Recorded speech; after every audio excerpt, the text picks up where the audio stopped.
Selamat hari Minggu Besti. Kita ketemu lagi hari ini. Kita mau bahas trading strategi buat minggu ke depan ya, karena situasinya memang butuh perhatian khusus begitu. Nah, asalnya itu kita lihat dari berita, karena kita dapat berita katanya Selat Hormuz ditutup lagi. Nah, otomatis maka situasinya kita mesti tahu nih apa yang harus kita lakukan nanti. Nah, jadi walaupun hari libur saya tetap buka-buka chart jadinya ya untuk ngecek. Nah, sambil saya lihat sekalian aja saya bagiin ya buat teman-teman yang lain. Nah, pertama saya mesti cek dulu nih harga minyak gitu kan. Kita lihat Brent kelihatan memang dia mulai ada perlawanan ya. Ini udah mulai kelihatan pattern untuk bullish reversal.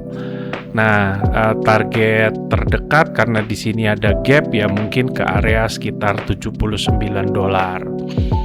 Kalau beneran itu ditutup otomatis maka harga minyak kan pasti akan naik tuh. Nah, ini kan jadi indikasi kita buat nanti parameter selanjutnya. Pokoknya intinya untuk Brent ada upaya bullish reversal di sini, patternnya mulai kelihatan, arahnya menuju nutup gap di 79.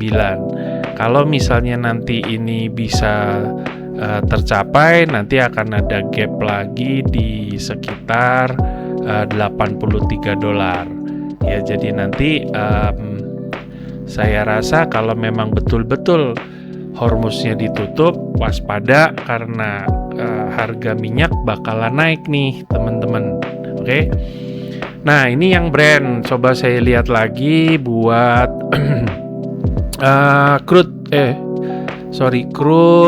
Nah, ini crude WTI ya. Nah, ini dia juga sama, ada pola bullish reversal juga di sini dengan target ke 85.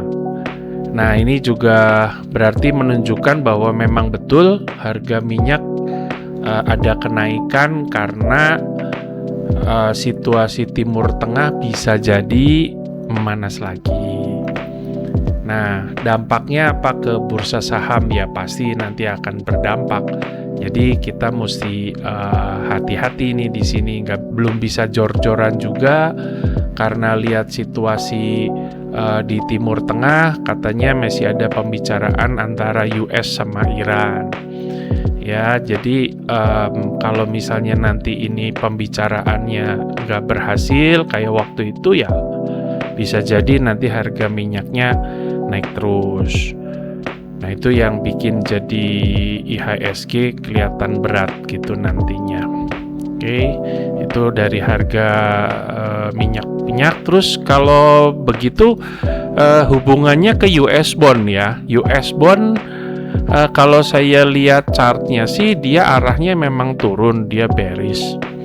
Nah, besar kemungkinan kalau menurut kita sih nanti di 4826 nanti akan ada perlawanan untuk bullish reversal.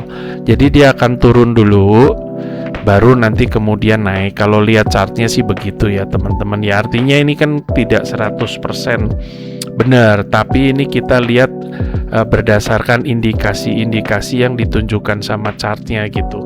Jadi begitu dia nyampe di kisaran 4826 ini ya, otomatis biasanya dia akan terjadi naik dan dia ketahan di sini ya. Jadi nanti besar kemungkinan nih indikasinya akan ada kenaikan setelah dia mengalami penurunan dulu. Hubungannya ke emas ya, nanti emas juga biasanya sama akan ngikutin tapi kebalikannya gitu.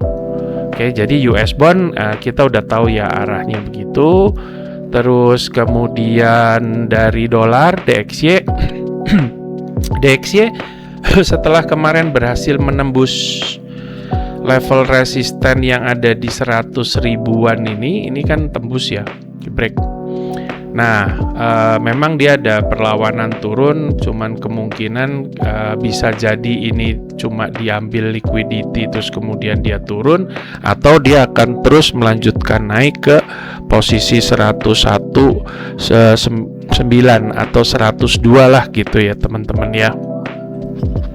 Nah, dengan begitu maka kalau misalnya ini nanti dia jadi liquidity terus kemudian dia turun, bisa juga dia akan turun. Jadi kalau DXY-nya turun biasanya kan emas naik. Tapi kalau lihat begini, besar kemungkinan dia akan melanjutkan kenaikan nih sampai 102 lah, 101,9 ini. Nah, kalau misalnya dia sampai betul-betul naik ke 102, maka emas akan turun terus teman-teman ya. Nah, kalau kita sih kepenginnya tuh dia bisa sampai ke area sini nih di 104 gitu. Karena level di sini nih krusial sekali nih ya, antara 100 sampai 102 ini. Begitu dia nyentuh sini biasanya dia nanti akan naik cukup tinggi. Jadi area 102 atau 101,9 ini tolong dicermati. Begitu dia break, dia larinya biasanya jauh nih. Larinya ngejar order block di sini nih di sekitaran 104. Ya, jadi kepenginnya sih begitu gitu. Dia bisa nyampe di 104 supaya harga emasnya bisa turunnya cukup jauh. Gitu, jadi sesuai sama planning kita sebelumnya. Nah, kalau sampai terjadi ya indah sekali ya teman-teman ya. Kan lumayan tuh kalau ada posisi di situ dan kemudian naik. Jadi untuk DXY level krusialnya 101,9, nanti dicatat kalau misalnya dia break dari situ, wah udah bagus buat emas gitu. Nah, next, setelah kita tahu nih DXY, jadi kan kita bisa ngira-ngira, oh nanti harga emas larinya ke sini karena kita udah tahu nih dasarnya bukan cuma nebak nih teman-teman ya. Saya sih nggak suka nebak. Kalau nebak itu sama dengan judi. Kalau saya betul-betul based on data gitu loh. Karena ya mungkin berbeda ya. Kalau saya kan trading itu saya anggap bisnis, jadi saya nggak bisa main-main, harus bener-bener gitu. Jadi minggu-minggu begini pun saya tetap kerja gitu, artinya untuk mempersiapkan seminggu ke depan besok supaya kita udah tahu arahnya mau kemana. Ya, nah kaitannya juga nanti untuk saham berarti harus cek dulu situasi nilai tukar USD IDR. Nah, kalau lihat chartnya sih dia ada ada bearish reversalnya cukup kenceng ya. Dengan arahnya itu ke 17.500 lah.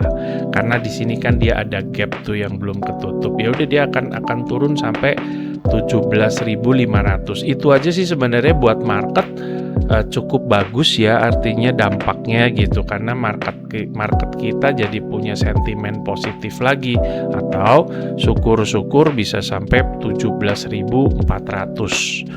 Ya kalau itu tercapai, itu di sini juga sebenarnya ada gap sih. Ada gap di sekitar 17.250.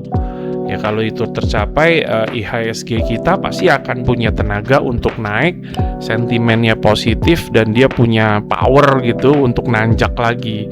Nah, kalau lihat situasi dolar seperti ini, hanya saja ingat tadi kondisinya Timur Tengah nih memanas lagi. Kalau memanas, harga minyak naik, USD IDR kita nilai tukar juga bisa jadi kena masalah lagi gitu. Karena ini pun kenapa bisa turun, kalau kita cek jam-jamannya kelihatan tuh bahwa pemerintah juga ikutan untuk bantu supaya nahan gitu. Jadi dengan ada usahanya gitu pemerintah kita untuk supaya nahan dolar ini nggak terlalu berkuasa banget gitu, nilai tukar kita bisa ketahan. Makanya di sini dia ada level-level penurunan yang bagus. Nah, cuman kan sebenarnya juga di sini ada gap lah ya. yang kalau misalnya nanti ini ketutup harganya udah jadi 18.000 lagi. Nah, di situ harus hati-hati karena arahnya bisa balik lagi ke 20.000 gitu. Kalau sampai dolar 20.000 sih ya kita tahulah apa yang akan terjadi dengan si IHSG ya teman-teman ya. Jadi harus sangat berhati-hati di situ. Nah, terus habis itu saya coba cek di IHSG nih. IHSG kan situasinya begini, dia memang ada naik tapi ketahan. Posisi sekarang dia ada di bawah resisten kemarin. Di bawah support kemarin yang ketembus, terus kemudian sekarang malah jadi resisten. Nah, jadi untuk minggu depan kemungkinan bisa jadi dia akan arahnya bisa ke 5885 nih, apalagi dengan kaitan fundamental yang tadi ya, situasi politik, nilai tukar segala macam, larinya bisa ke bawah ke 5885 ini yang jadi titik vitalnya dia lagi lah gitu. Nah, dia turun dulu ke sini baru bisa jadi dia akan naik. Kalau sampai terjadi begitu, maka area ini sudah bottoming ya. Jadi kita udah bisa bilang IHSG sudah cukup aman gitu. Walaupun nanti di atas ini udah ada rejection, tapi bisa jadi dia turunnya juga paling cuma nyampe sini lagi. Habis itu dia akan naik lagi. Berarti yang ini bottom gitu. Tapi kalau sekarang mau ngomong bottom saya belum berani. Itu hanya indikasi saja ya teman-teman ya, jangan salah nih. Jadi bukan saya ngomong bottom, kita lihat patternnya bisa jadi ini bottom kalau memang nanti testing supportnya berhasil, terus kemudian dia ada kenaikan dan menembus lagi 6205 gitu. Jadi dengan begitu kita tahu bahwa IHSG sudah cukup aman buat kita masukin sama-sama. Itu dari IHSG ya, nanti masing-masing sahamnya harus dicek satu persatu ya, mana yang bisa jadi penggerak, mana yang masih ada untung dan lain-lain. Ini kan hanya gambaran secara global supaya bisa bikin trading plan masing-masing, trading strateginya sendiri-sendiri ya gitu. Nah, untuk XAU untuk emas saya rasa ini memang dia arahnya masih ke bawah, dia udah tembus support, larinya dia ke 4020 lagi ya. Itu kalau dari chart harian. Sekarang kita coba cek yang di hourly. Nah, kalau teman-teman ngikutin kan saya memang masih ada posisi di sini ya. Nah, kalau lihat begini, memang kepenginnya sih dia harus turun dulu gitu sampai ke bawah. Di bawah sini kan ada extra liquidity, berarti targetnya saya cuman sampai di 3996 aja sih sudah happy sekali gitu. Tapi kalau memang misalnya situasi memungkinkan ya, saya akan keep terus sampai di bawah 4000 untuk nambahin posisi yang di atas sekali gitu. Nah, situasinya kayak gini, dia kemarin sempat naik tapi ketahan. Order block sudah ditembus, dia nggak bisa balik ke order block, harusnya dia ke bawah ya. Nanti yang waspada, hati-hati di area sini karena ini area buyer nih. Di sini liquidity pembelinya cukup tebal, jadi kemungkinan untuk dia ada perlawanan sangat tinggi nih di sini ya teman-teman ya. Tapi ya kalau lihat situasinya sekarang bisa jadi dia akan turun terus gitu. Kalau belum ada sentimen positif yang bisa jadi penggerak naik ke atas. Walaupun nanti bisa juga emas itu dia akan naik dulu. Kalau lihat tadi DXY kan dia akan turun, berarti emas naik dulu, tapi maksimum paling juga cuma sampai order block aja. Habis dari order block dia akan turun lagi. Nah, pada saat dia turun, ya udah. Nah, itu kan ada kesempatan yang mau nambah, yang mau entry, yang mau nambah posisi segala macam, ada kesempatan di situ ya. Terus kita cek juga sekalian Bitcoin lah, nanggung. Nah, Bitcoin sekarang dia posisinya udah bullish secara short term. Targetnya mungkin di kisaran 76.000 sampai di 76-79.000. Nah, di sini ada order block cukup tebal. Jadi kalau nanti terjadi masalah lagi di Timur Tengah, kemungkinan ini akan dihajar juga untuk cari liquidity ketika institusi membutuhkan Bitcoin. Gitu teman-teman ya. Itu dulu karena udah mau 15 menit, saya harus ending. Thank you semua. Sehat selalu teman-teman. Bye.